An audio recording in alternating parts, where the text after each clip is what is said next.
Today on Call for Two, a quick spoiler-free review of Until Proven Guilty, the Starry Sky necklace. Is there a game worth playing behind the gimmick? Let's find out.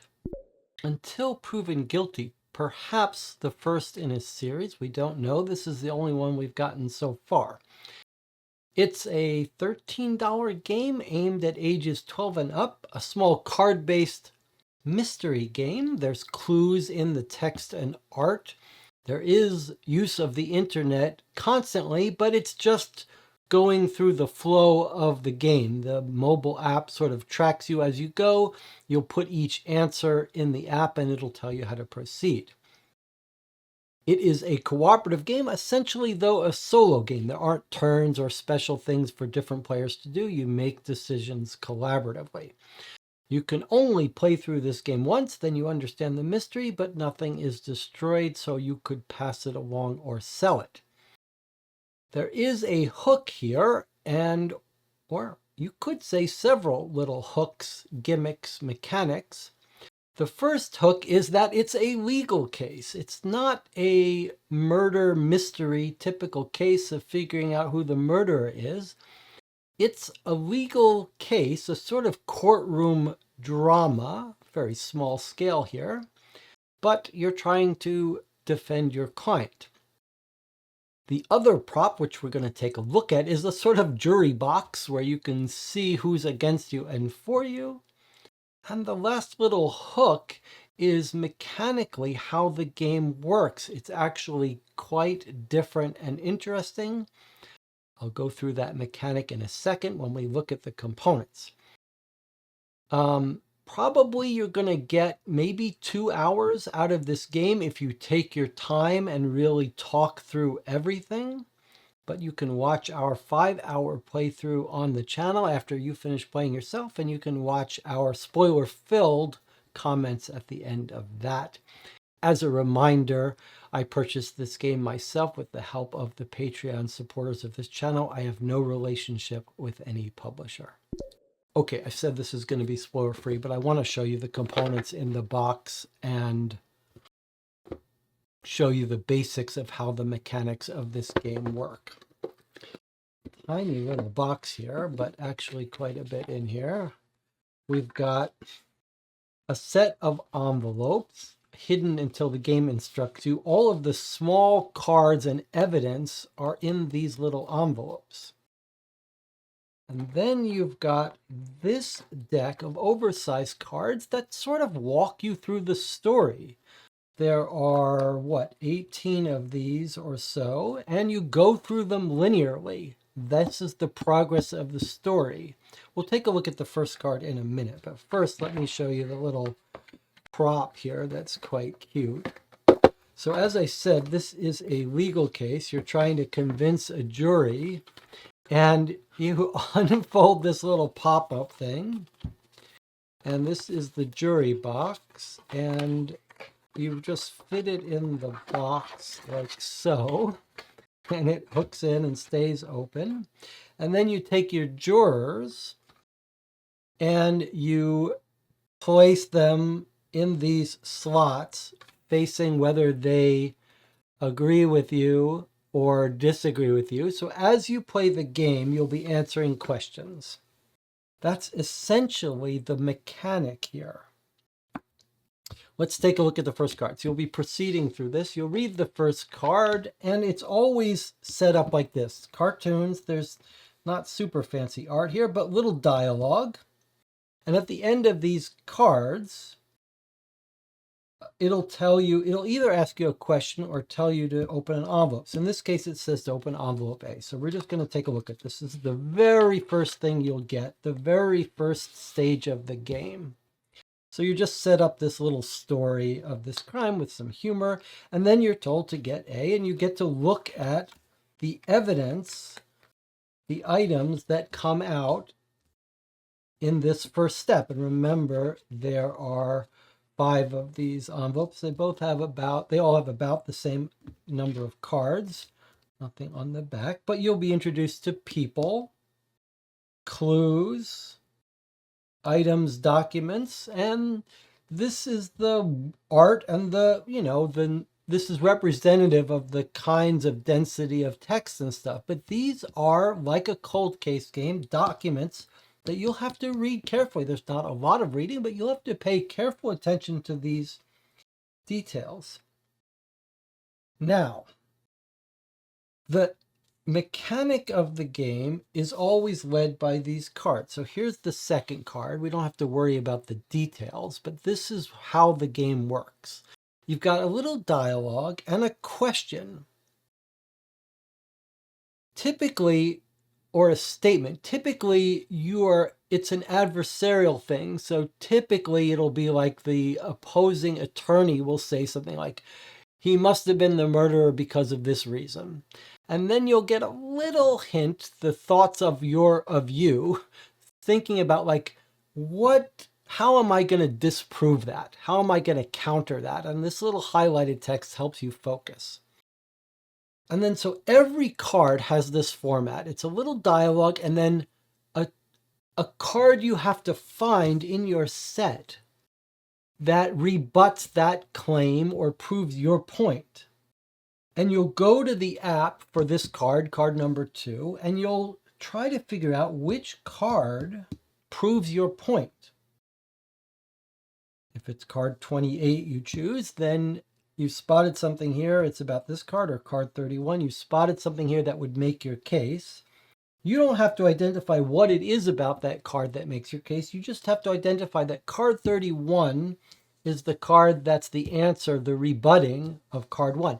Now remember, it's not like a question. It's not like the question isn't always as simple as like what card proves where the person was. It's often very open-ended, and you have to figure out what card would disprove this or make my case. And you put the answer, the card number, into the app. And at that point, the app will either say, yes, that's right, flip over this card. So you'd flip over the card where the question was posed, and it'll resolve. It'll have like how that interaction resolved and how you proved your point. Now, if you're wrong, it'll tell you you're wrong. It'll give you a little hint on what to do next, but it will cost you in terms of the jury. And it'll say 2 jurors flipped against you. Or if you're right, 1 juror flipped on your side. And sometimes what it says will depend on what evidence you tried to use to make your case. And so that's the basic nature of the game, and it continues through answering these questions. You're always doing the same mechanic, trying to find the 1 card, maybe 2 cards that proves your point. And as you go, the story unfolds, the case unfolds. It's a thin story, but the case unfolds, and then you'll be bringing out new cards. Sometimes as you're playing, it'll say, okay, you don't need these cards anymore, but then add these new cards. So you've got older cards that are still on the table. So at various points, you might have a whole bunch of cards that are available to make your case. At the end of the game, you'll be scored based on how many jurors you have gotten over to your side.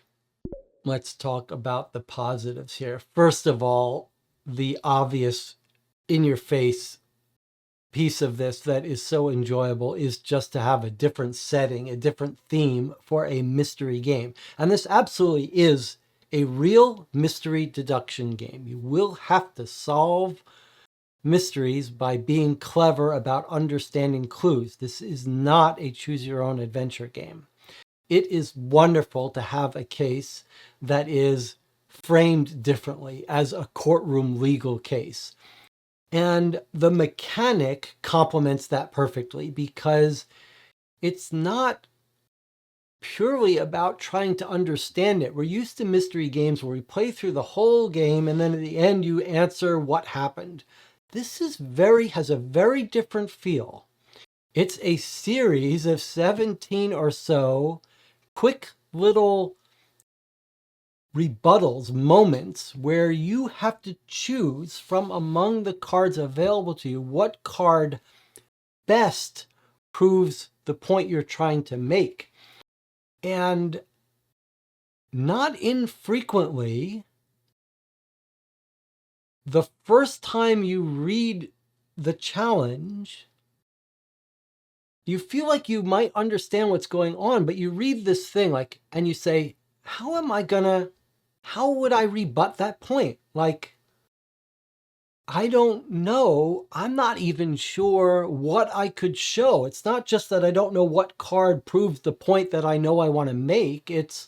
I'm not even sure the nature of proving this or suggesting it. And sometimes you have to stretch, and it's sort of like a two-part challenge sometimes where your first step is figuring out, okay, what kind of evidence would be able to prove that point? And then given that, which of my cards best do it? Or sometimes you're just looking at your cards trying to get ideas. There's not much text on the cards. There's not much drawing, but what is there is done well, and it is occasionally subtle. It's all linear, but it works well. It's a very smooth experience. You are using the internet mobile app constantly, but very briefly, and just to put in answers and get hints and corrections. And that's one of the other very clever things here. Most of the mystery deductive type of games we play